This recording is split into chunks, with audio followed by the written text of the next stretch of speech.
Okay, let's call to order the city council meeting for September 26th. Roll call, please. Councilmember Perkins, Here. Councilmember Rubio, Here. Councilmember Veros, Here. Vice Mayor Armstrong, Here. Mayor Hudson. Here. Okay, Troop 84, would you lead us in the Pledge of Allegiance?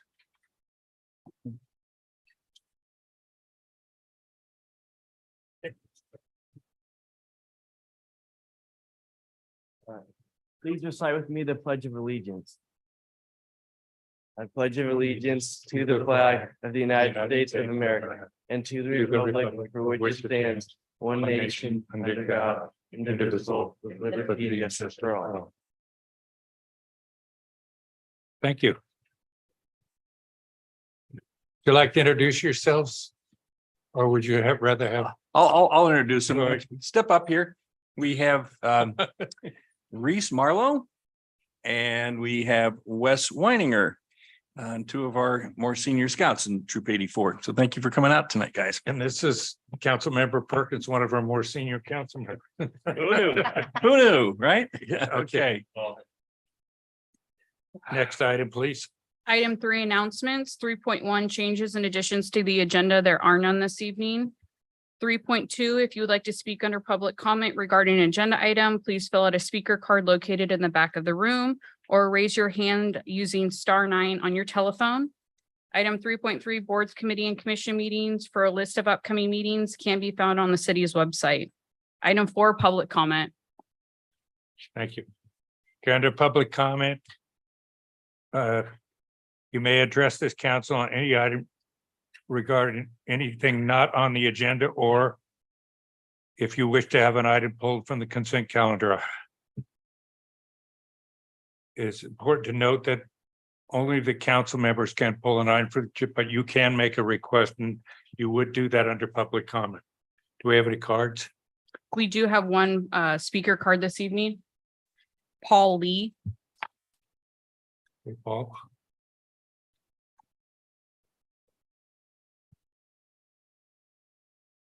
Good evening, council.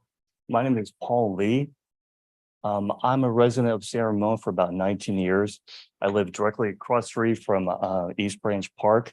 And I guess for these last 8 years, the city's been using, I would say, above the normal amount of insecticide and herbicides for our parks. I've noticed that after each application, there's a lot of field activity that goes on for soccer practice, Little League. I've even seen toddlers, dogs that frequent the area. So I've seen through my research that the city of Irvine has basically dropped their pesticide, insecticide, and herbicide usage by 90% under the Department of Pesticide Regulation. I've actually visited the city of Irvine multiple times. I observed that their parks are pristine. They've struck in a balance between having healthy parks and looking after the public safety of the individuals that frequent the parks. I believe that the city of San Ramon could do the same. I don't believe it's a binary choice. I believe that in the future that we can move towards a products where it's more organic rather than synthetic. So I like to work with the city. I've already talked to some of the city councilmen here on this issue. I like to progress and further the conversations with city staff and move towards a direction where we could have healthy parks and healthy people. Thank you. Thank you. Next speaker, please. That was the only speaker card, and we do not have any hands raised on Zoom. Okay, then we'll close the public comment. And what's the next item on the agenda? Item 5, consent calendar. Okay, consent calendar items is considered generally routine in nature and acted upon with single motion. Does anyone on the council wish to pull an item? I'll move items 5.1 through 5.5. Ooh. I'll second. Yeah. Oh, so I'll let you second. You There we go. Look at Shadar came to play. Yeah.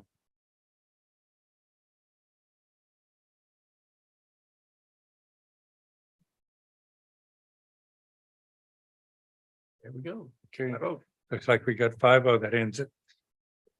Okay, next item, please.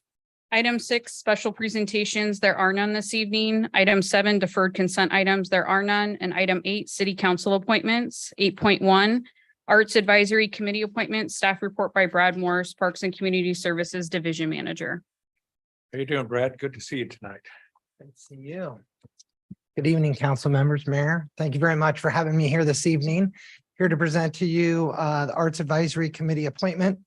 Parks and Community Services Commission recommends the appointment of Sharini Vasa Manaparada to serve as an alternate 2 on the Arts Advisory Committee with a term to expire in March of 2025. The Arts Advisory Committee consists of 7 members and 2 alternates that each serve at 2-year terms.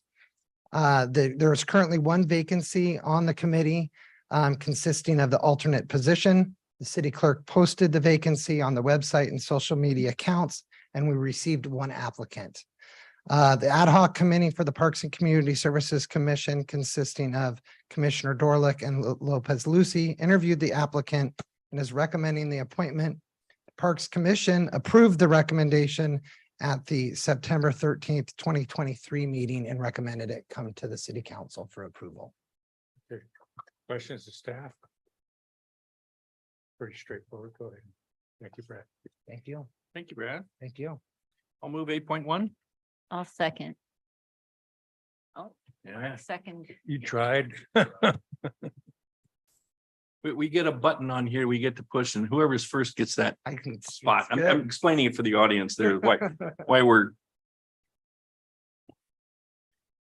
There we go. I did have one question. Now, are we still advertising for the full seat for Pat Tooheys, or has it been filled and I missed it? The Arts Advisory Committee is all full at this point. This was the only vacancy that we had. Okay, thanks, Brad. You bet. Thank you all. Okay, that I don't have an end vote. Looks like it's a 5-0. Yep. But not count. Okay, next item, please. Item 9, unfinished business. There is none. Item 10, new business. 10.1, organized retail theft prevention grant program overview and resolution number 2023-103, approving the addition of 5 full-time employees. Staff report by Denton Carlson, Police Chief. All right, good evening, Mayor Hudson, Vice Mayor Armstrong, council members, city manager. We're here with good news. As I know you are already well aware, and as the public is well aware of, we received an organized retail theft prevention grant recently. What I'm here tonight is to give you an overview of that grant, what it entails, and all the different aspects that it's going to do for the community, for the city of San Ramon, and for us in the San Ramon Police Department. Before I jump into that, though, I wanted to give you a quick update on one of our major organized retail theft cases, the Heller's Jewelers case. Earlier this morning, members of the San Ramon Police Department assisted the U.S. Marshals on a warrant service and took the final primary individual into custody associated with that theft from Heller's Jewelers in March. So I wanted to make sure you're aware that we are still investigating, and we do have all of the primary organizers of that incident now in custody. So I wanted to thank the U.S. Marshals for their help as well in the service of the search warrant that took place this morning. Now on to the upcoming good news. So the Organized Retail Theft Prevention Grant Program was managed by the California Board of State Community and Corrections. And so as you can see on the information in front of you, that overall this was in excess of $270 million in grant funding. Now, it was divided into 2 separate categories. One was specifically for district attorney offices and for the vertical prosecution of these crimes within the district attorney. The remaining portion, which was about $242 million, was dedicated to law enforcement agencies to develop programs that would help combat organized retail theft. So for us, we submitted a letter of intent in May of 2023.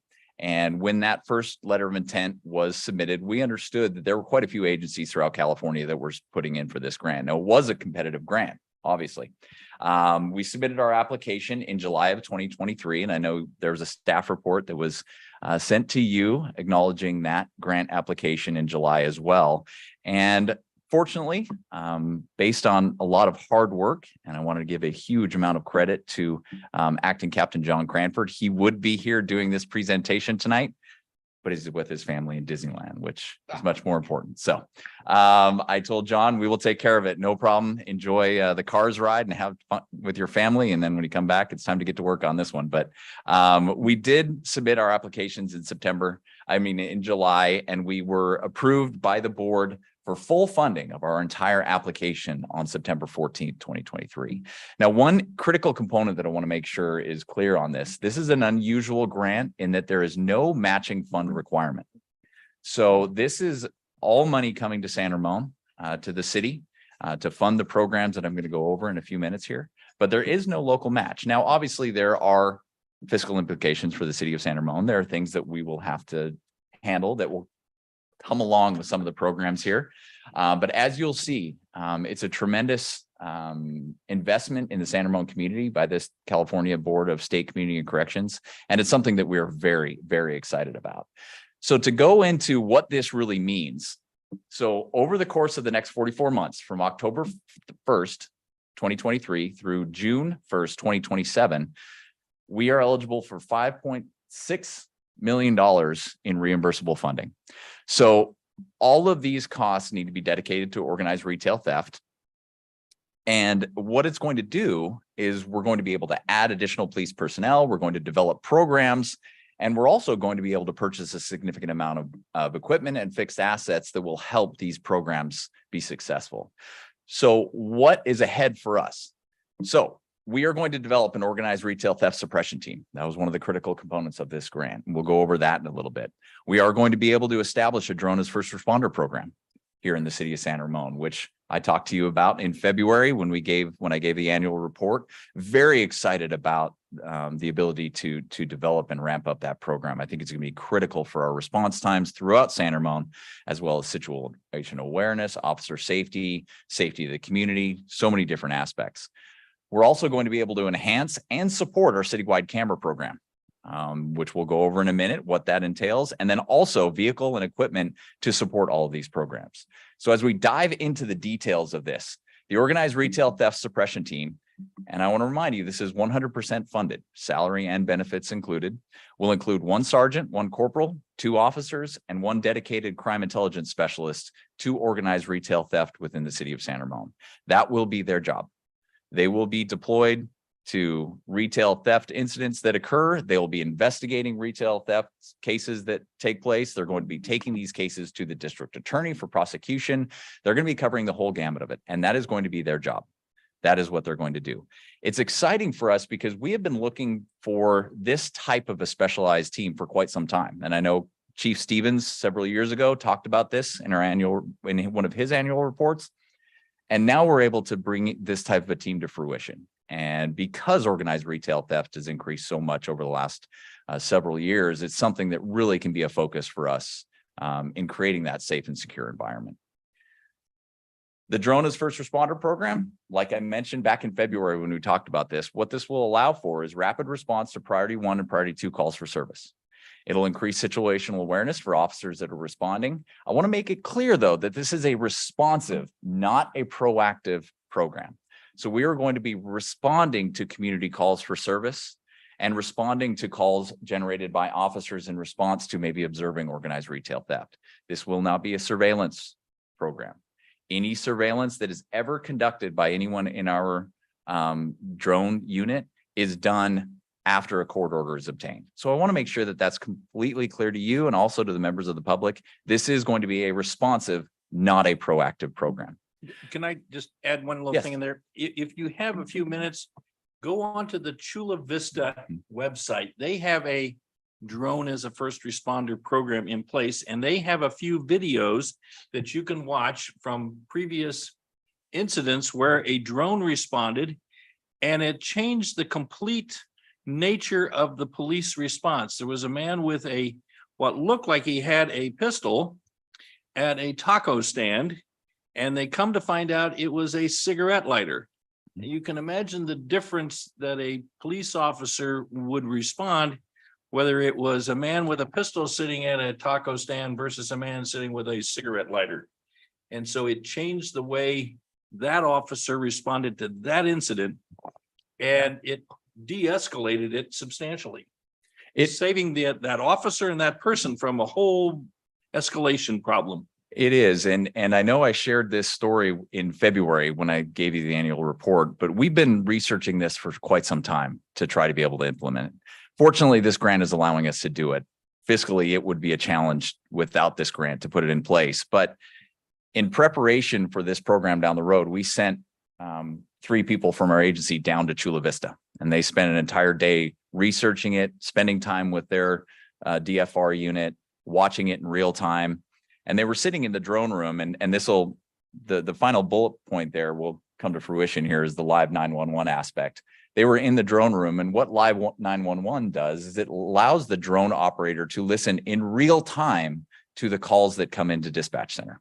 So they're hearing the community member give the information to the dispatcher in real time, which allows them to launch the drone quicker, be overhead faster. And while our personnel were in the drone room with the DFR unit, a call came in of a man with a rifle at an elementary school. They were talking to the drone operator. He said, I got to go. Went over, got the drone up, was flying overhead. He was overhead and above the school before they could even get the kids off of the playground to lock the campus down. Now, the fortunate part is that it turned out that it was actually just someone with a broom. It was a mistaken identity. But imagine that same scenario that you're talking about with the taco stand and the man with the looked like a revolver that was a lighter. It changed everything with the officer response to that school. It allowed the school to lift the lockdown almost immediately, but that's how quickly these drones can get overhead. And it's just that type of example. The benefits to the community are going to be phenomenal. And one thing I wanted to make sure that you all knew is that as we're exploring vendors and as we're looking at how we're going to implement this, one thing that's critical to me is that we have a public facing portal on our website where people can see all of the flights that we have taken. And maybe it's something that's uploaded every 6 hours or twice a day, once a day, whatever it is. But we want to make sure that this program is completely transparent, and anybody who wants to, they can see the nature of call that we responded to, and they can see the drone flight pattern. Chula Vista does this with their program. And I think it's a critical element to success as we move into this, is for the public being able to see, well, yes, you responded to this, you responded to that. This is the drone flights. All that information feeds into a public portal on the web that anyone can reference at any time. So we've talked enough about that. Very excited about it. I think it's going to be incredible for us as an organization. We're also going to be enhancing and supporting the citywide camera network through this grant. So we're going to be purchasing and installing 15 new cameras in addition to the cadre of cameras that we already have. We're going to be adding 10 new additional automated license plate reader cameras and 5 additional situational cameras.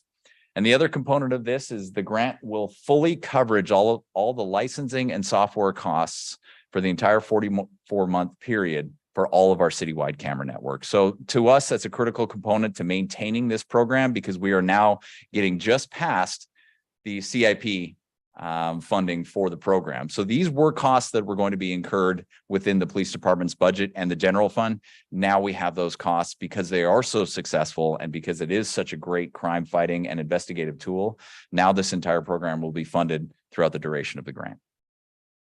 I assume that the new cameras will be focused mainly on places where we have experienced retail thefts. Yes, they will. And we've even switched a few of our cameras around to different locations from the first deployment when it started, when Captain Goldberg put it in place and mapped it all out. We've changed a few of them around to make sure that they're the best utilized in the best spots. So yes, they will have a focus on organized retail theft, which all of this will. So vehicles and equipment to support the program. One of the components that we wanted to integrate into this, and as we move forward with our climate action plan for the city of San Ramon, and as a police department, we've been looking at the possibility of integrating electric vehicles into our fleet.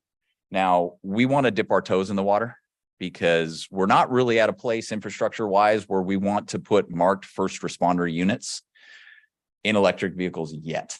I think that day will come when the infrastructure and when the rapid charging capabilities and those things are there. We also looked at hydrogen cars as well as a potential.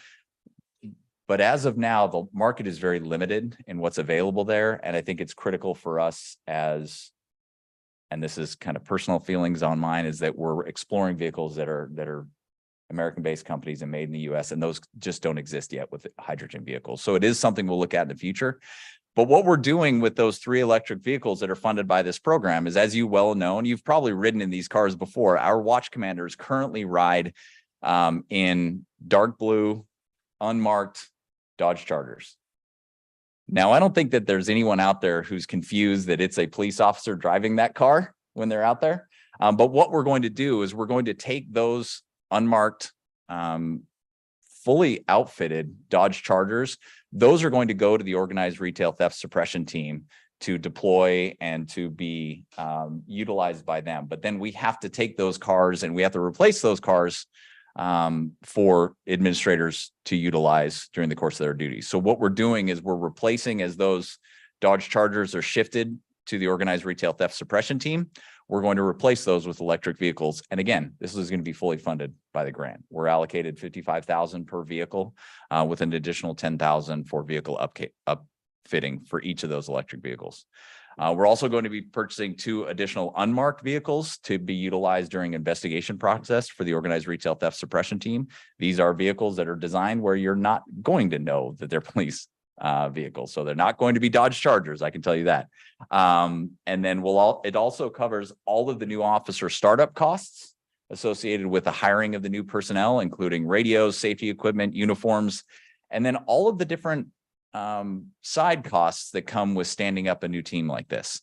Computers, monitors, workstations. We're going to have to create workstations for the Drone as First Responder team and all those different components that come into it. Do you already have office space kind of set aside for these guys? We do. And fortunately, when we redesigned the police department, moved into the remodel, we planned for the future and saying, we left empty offices. Okay. So we do have space to accommodate all of this. We're also exploring the possibility of a substation in retail centers that could be a satellite office for the organized retail theft suppression team, so they can be more present and within the areas that they're really dedicated with their job duties. So a quick budgetary breakdown of how this all comes about. So obviously, we're not cheap. So salaries and benefits is the biggest component within this. And I think when you saw some of the other grant funding allocations that were out there, that was the majority of the costs, is personnel dedicated to organized retail theft. So that is the majority of it. And then you can see the numbers and how they play out for the rest of the budgetary breakdown for the $5.6 million. So this is $4 million. That is like for the what span of years we are looking at? yes, for 44 months. 44 months. It'll be through June of 2027. $100,000 a month. Yeah. So what we're asking for this evening is we want to start moving on this. As we know, the grant period opens October 1st. So as of October 1st, we can start putting in for reimbursement. We can start moving forward on these. Now, there's obviously going to be a little bit of a delay because we've got to get vendors selected. We've got to do these certain things. But what we're asking for this evening is the allocation of these 5 positions into the police department budget. And that is what you see in the resolution that's in front of you, is authorizing that. Our goal is to have the organized retail theft suppression team up and running in January. We have to get the equipment in place. We have to get the vehicles transitioned over. We have to get everything ready. And most importantly, we have to select the personnel. So we have to craft the job announcements within the police department. We have to go through the interviews. We have to go through the selection process to get to this point. But we want to start on that as soon as possible. Now, January is a fairly good time for us because it'll coordinate with our shift change. So the people who are staffing patrol who may move into this team would be able to go right into it at shift change in January. We also have to get a job announcement out for the crime intelligence specialist. Now, the police sergeant, corporal, and 2 officers will be obviously selected internally because you all know how long it takes to hire someone. But we've already started the recruitment process to backfill those positions as our current people move into this team. We're conducting interviews on October 4th at the police department. We have 8 lateral candidates that are coming in. Again, our recruitment methods continue to be working. And I think the culture that we're creating is draw people into the police department. So we are moving forward with backfilling and replacing these positions as they're vacated for the team. But again, for the crime intelligence specialist, that is going to be someone coming in from the outside. So we need to get that job announcement out to go through the hiring process. Obviously, with the information that this person is going to have at their disposal, we'll need a full background. So the process will take a while to get through that. So what we're asking for is those positions to be allocated this evening. Chief, since we're determined not to let you finish this before we ask questions and comments, you say January, is there any way to get this before then? I mean, I don't really want to wait till after Christmas season. Yeah. To find out the smash and grab has moved east. We can, I will tell you, it might be challenging to do, but we can explore the option of trying to get this up and in place. Yeah, because the holiday season, I mean, it's death if we're not making the sales. Sure. And they're not out buying at our stores. And they're just doing the prime. Sure. We will do what we can. I can't promise that we will. But I suppose if we really looked at what the impact that it would do and how we could utilize those positions sooner, it's an exploration. January was something that we were looking at because of the shift change transition. It would be more fluid, but we can definitely explore it. And I guess I'll stay on the question, but I got it. These are reactions to problems. Is there any way, like if we have a drone now, instead of waiting to get a drone, that we could have something in the air at about somewhere around Christmas time, so we don't have to wait until there's a call? Yeah, so we already have several members of our organization who, when they are on duty and they are on patrol, they have drones in their trunks. We have a pretty expansive drone team, which is they train regularly.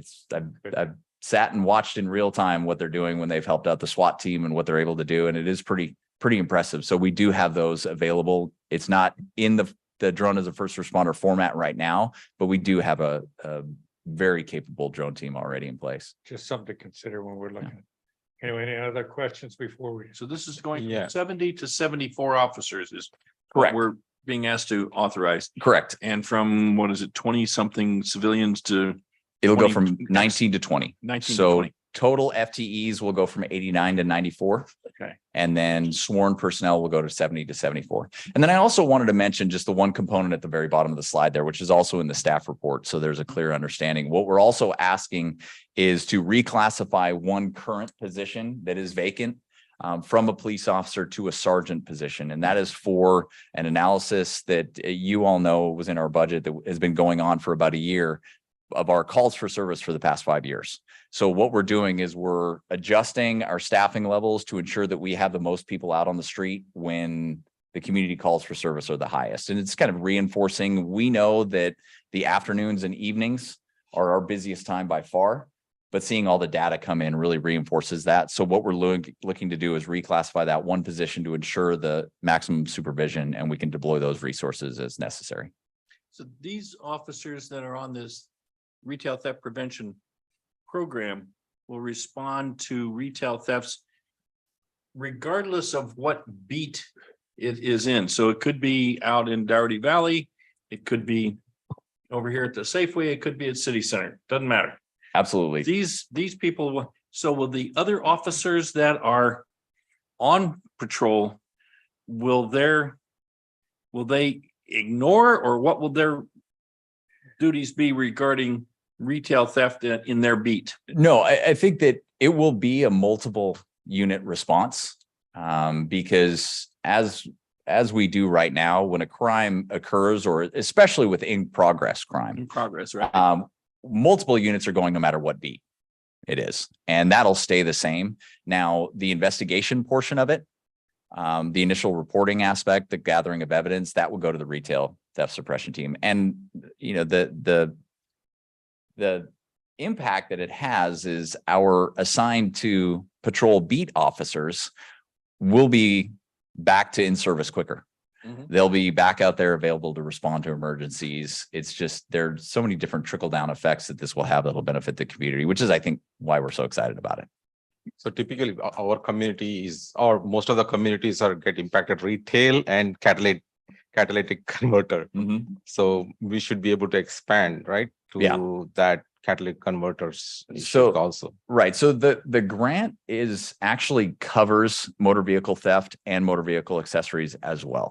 Now, the primary focus is organized retail theft prevention, but that was a side component of the grant as well. Oh, okay, and this is specifically to hire law enforcement. We cannot do anything like prosecutor hiring or That's Something Yeah, like- so that was under the district attorney's office and the vertical prosecution grant. okay. This grant was specifically for law enforcement and for police agencies. Any idea, like, is our Contra Costa County, did they receive any, or district attorney of the county, any? Because it looks like they are pretty much not prosecuting any of the basic misdemeanor issues, right? So do we have any information that they received any kind of grants on that? They did not. Yeah. So I don't know whether or not a grant was submitted or whether or not their grant application wasn't accepted. That I don't know, but I know that they were not a grant recipient in the vertical prosecution portion. Thank you. So Chief, it sounds like all 9 of our certified pilots are going to be able to one day have drones in their vehicles.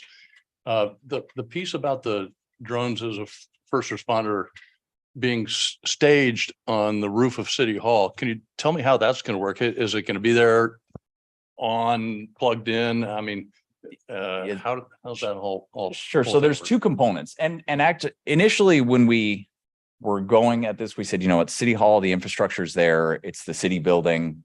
It's close to our retail centers, both North City Center right here. So we said this will be a good launch point. So it may end up on top here.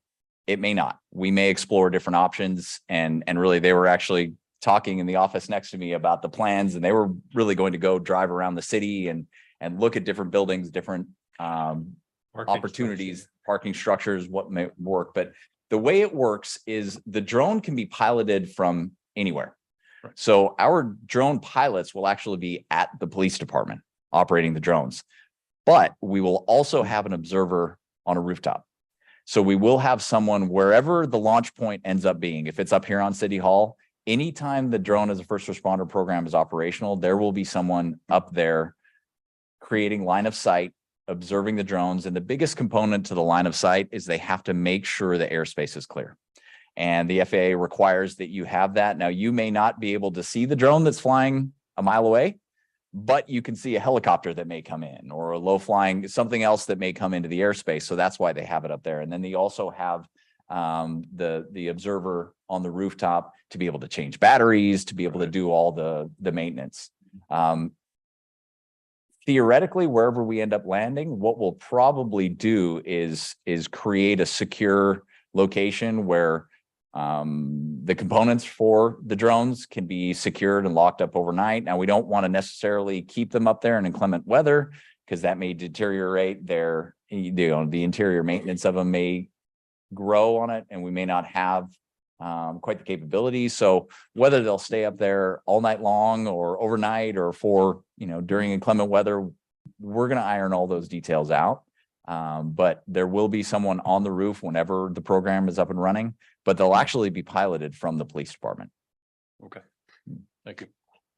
So the only question I have is a couple just more affirmation to confirm. So really, this investment is more for enhanced operations, increased staffing, and improved intelligence, right? Correct. Nothing having to do with weaponry, right? No. Okay, great. Now, the only component, so as we talk about the military equipment that we present every year to you, any drones that we do buy, that is a component of that. So everything that we purchase, anything that comes up associated with that, it will be included in that report. And we will also generate a use case for all of them because that is a component of what we have to report every year. So when we come back and report on our policy and updates on that, we'll also make sure all of those components are in there. But beyond that, there's nothing else. Great. And so, as you mentioned earlier, the drone, it will only be used if there's an active threat or something in progress, right? A crime in progress that we have to respond to, correct? So we will use it for anything. So we designate our calls on a 3-tier level: priority 1, priority 2, and priority 3. So priority 1 calls are designated as really kind of an imminent threat to someone's safety, or someone is badly injured. You know, that could be a car crash where we know someone is hurt, or someone is, they saw someone breaking into a house or whatever. That would be a priority 1. Priority 2 is also generally crimes that are in progress, but maybe the severity isn't quite to a level of someone's life is in immediate danger. So they will be launched in response to priority 1 and priority 2 calls. Priority 3 calls, there's no risk to public safety. It's a crime that has happened previously. We call them cold calls, right? There's something that has already happened. There's no immediate response needed. And so those are priority 3 calls. So they would only be launched in response to priority 1 and priority 2 calls. Okay, and the only time that would change, as you mentioned, is if for some reason there was a court order to a specific, like you have a warrant or something, right? Correct. Carry out surveillance of some Correct. nature. Mhm. And that would never be in the case of like where it would completely change the use of, in terms of our policy and how that's used. No, it wouldn't change that. I mean, for example, now when our drones participate with our tactical team on a search warrant, there's an authorized search warrant and an arrest warrant, or whatever the case may be, that's already authorized by a judge, which is how the drones will be up there and they'll be flying. So surveillance is out of the question. Great, Mhm. thank you so much. I have one more point. Go ahead. So I know you already do pretty good with our public engagement or community engagement with social media as well as, so can we add some more enhancements to that so that we can have more town hall meetings or neighborhood meetings with the community utilizing these funds? That will be a great help. Absolutely. And that's going to be one of the components of the organized retail theft suppression team. They're going to be working with our community resource and crime prevention team to develop different programs, different crime prevention messaging. We're going to be working with the Chamber of Commerce. We're going to be working with all those different entities to make sure that the crime prevention information is pushed out as well. Perfect. Before we wrap up, I did want to just mention that I wanted to mention in the beginning, but I got excited about the Heller's Jewelers arrest, so I forgot.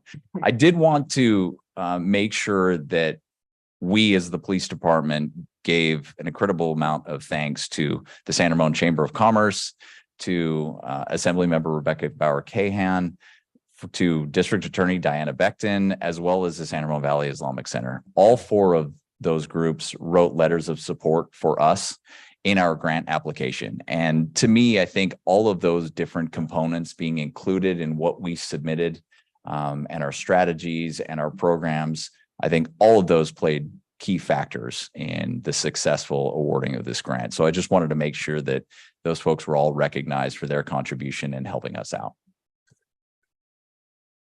Any other questions before we open up to public comment? Okay, seeing none. Thank you, Chief. Okay, let's open up public comment. Do we have any cards? I do not have any speaker cards and I do not have any hands raised on Zoom. Okay, well, let's close the public comment. And what's the pleasure of the council? I'll move approval of the resolution to add 5 officers. That's like, 5 full-time officers, 1 office specialist, and reclassifying 1 officer to police sergeant. And looks like it's a 5-0 vote to me. I haven't seen it all yet, but I haven't, Armstrong, I'm not sure what happened, but you punched the button too quick, Dave. well, he's got to move quicker. Yeah. all right, well. I would All just right. say congratulations, Yes. Chief. Do you know how many of your predecessors I've been bugging to get the FTEs up to 75? You're the first one that's done it. Just one more. We need just one more now.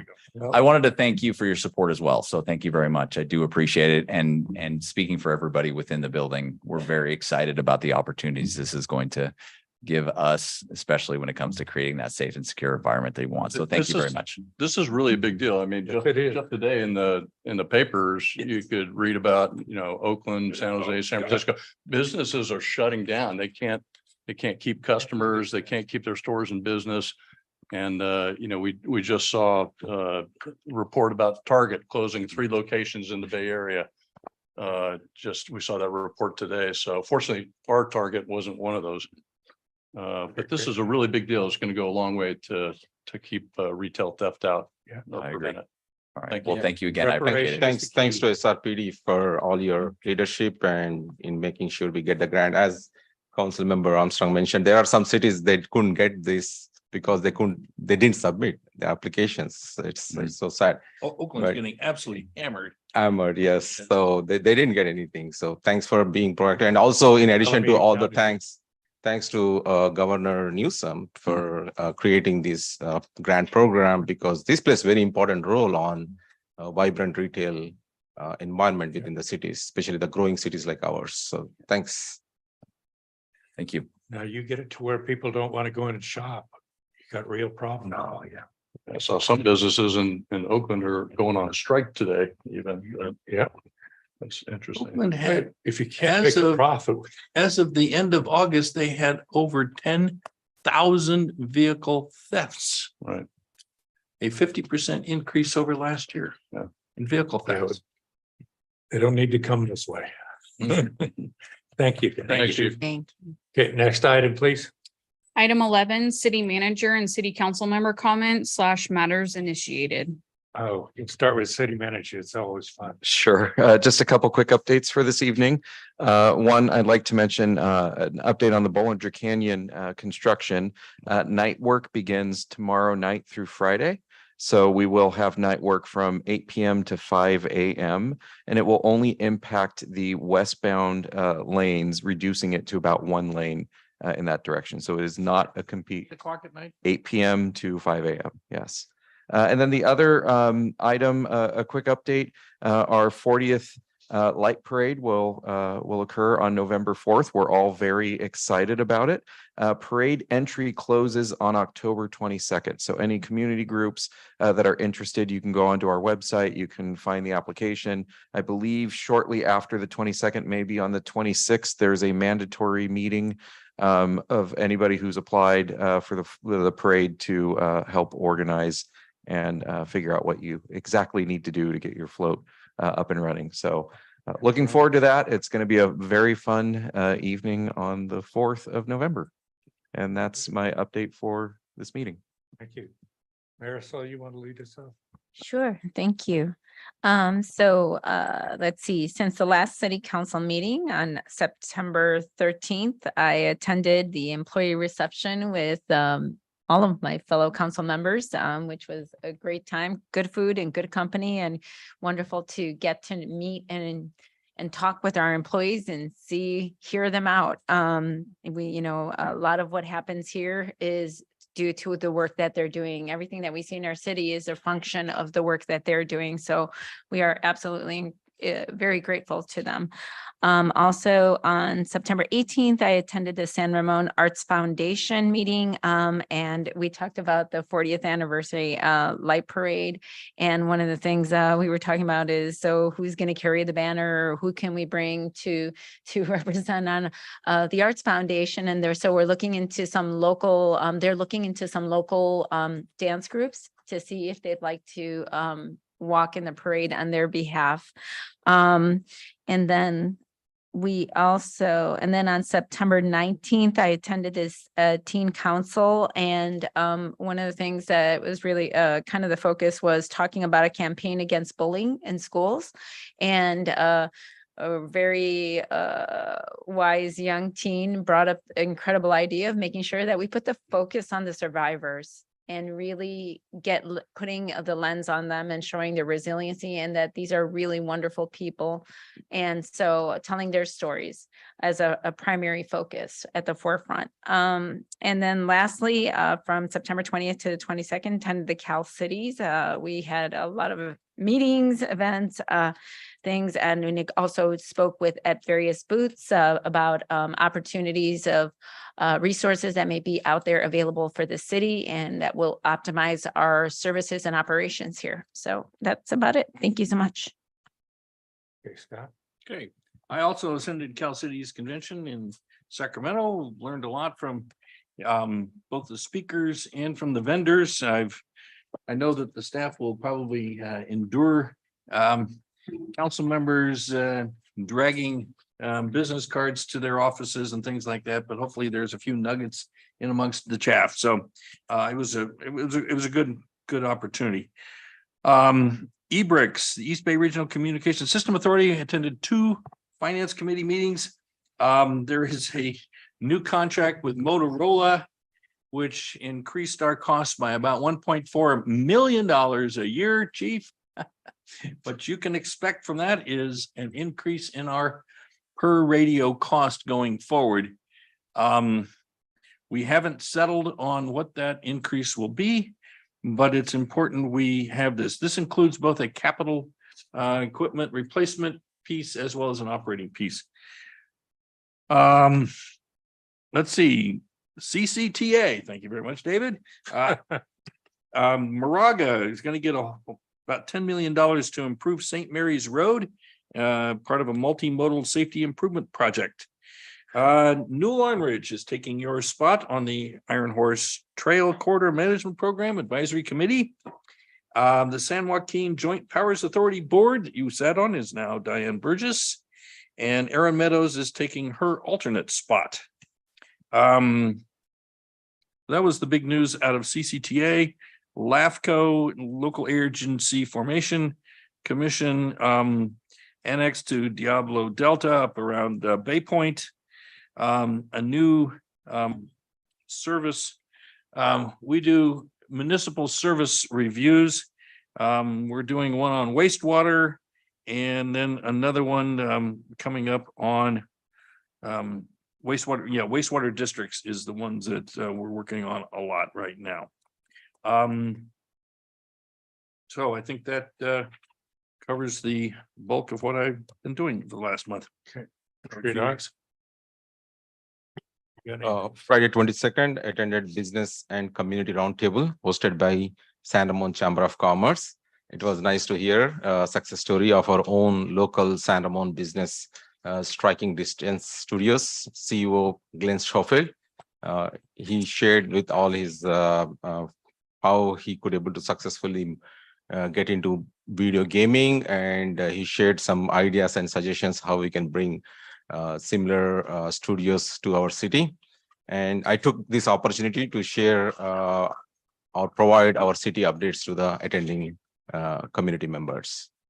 That's pretty much from my side. Thank you, Mark. All right. I also attended the employee recognition lunch. That was a lot of fun. I mean, not only did we recognize the great work of our city employees and their years of service with the city, but great food and some great entertainment with an air guitar contest and the whole bit. So it was a lot of fun. I also attended the San Ramon Historic Foundation and the San Ramon Valley Historical Society, kind of a joint lunch potluck they do every year. They call it the Pioneer Potluck. And it was really interesting to hear some of the descendants of who live locally here, of some of our original pioneer families in the San Ramon Valley, talk about what it was like when they were kids growing up and going to the old store down in the San Ramon General Store and things like that. And just great story, you know, the one-room schoolhouses and things like that. Those people are still living among us that were here during those early years. Also at the Cal Cities Conference, attended some breakout sessions on fees, talked about the different laws affecting our fees and different services, and a lot of the fees that are development related. Sat through a session on some of the new housing laws. Attended one of the meetings on dealing with post-storm damage and the reimbursements and some of the challenges with that. And then also one on basically how the city can do human-centered communication and reach out to the residents and different techniques for doing that. City of Carlsbad gave some examples on that. Other than that, that's all I've got. Thank you. Thank you. Yeah, my wife and I attended a ribbon cutting last week for Teafolo. It's a new shopping center in Dublin. I was amazed how many elected officials they brought out for this. But what was really important to note was that this shopping center was leased in 2 months, which gives us hope for what's eventually going to happen in Doherty Valley. They get on brick and mortar is not completely dead, but it will be if we don't do things like what the chief is setting up and people can just walk in and take anything whenever they want. And that's what's really important about it. And then this last weekend, my wife and I attended a dinner for Enzo and me that Joyce and Greg Carr put on at the atrium over at Bishop Ranch. Really impressive. It was for pediatric cancer research and cure. And as far as I'm concerned, there's no too much that we can do for anybody who wants to come into the city for research or cure. I hope that our hospitals work to bring them in, because this is the kind of stuff that makes your community known to people. And you never could be upset for being known for pediatric care for kids. I guess that's what it is. That's kind of redundant. Yep. But I attended the first one, attended this one, and looking forward to next year. I'm hoping that I can talk Gary Pagorni into doing something for our mayor's conference here, because what they did and Kristen did was really impressive. It will touch you, I'll tell you that right now. And that's it for me. Okay. Thank you. Next item. Item 12, public comment. Okay, now is the time for anyone in the audience who wants to address us on an item not on the agenda tonight. We have any cards? I don't have any cards, but I do have one hand raised by Joyce Carr. Joyce, you have the floor. Great event. Thank you. Can you hear? Yes. Yeah, Dave, thank you so much for mentioning that, Mayor. That was wonderful. Yes, Krista and Danny Keller worked very hard to put that gala together. This was the second one, and people enjoyed it and got at the same time a very important message. And so thank you so much. And I think they'll have one next year as well. I also just wanted to say in the few minutes that I have that I really was very pleased to hear the gentleman talk about the pesticides and herbicides on the play fields. Our little grandson Enzo happens to play on those fields. He plays baseball. I would love somehow to get his name, or he could contact me and I could work on that with him. I think that's a wonderful, wonderful thing that they're doing and that he's thinking about, because it is a serious problem.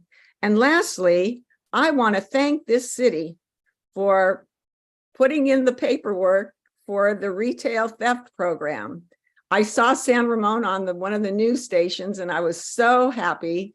And it's going to make such a difference in the city. And I thank you, everyone. So thank you to Dave and his wife. Thank you to the fellow who's working on the pesticides and the herbicides for the playing fields. And thank you for being on target and getting a hold of the right people to get our retail theft prevention program going. Thank you. Thank you, Joyce, and we'll follow up on that. Okay, anyone else? No, that's the only hand raised. Okay, thank you. What's the next item? Item 12 or 13, adjournment. Hey, do you need a motion or I'll move it?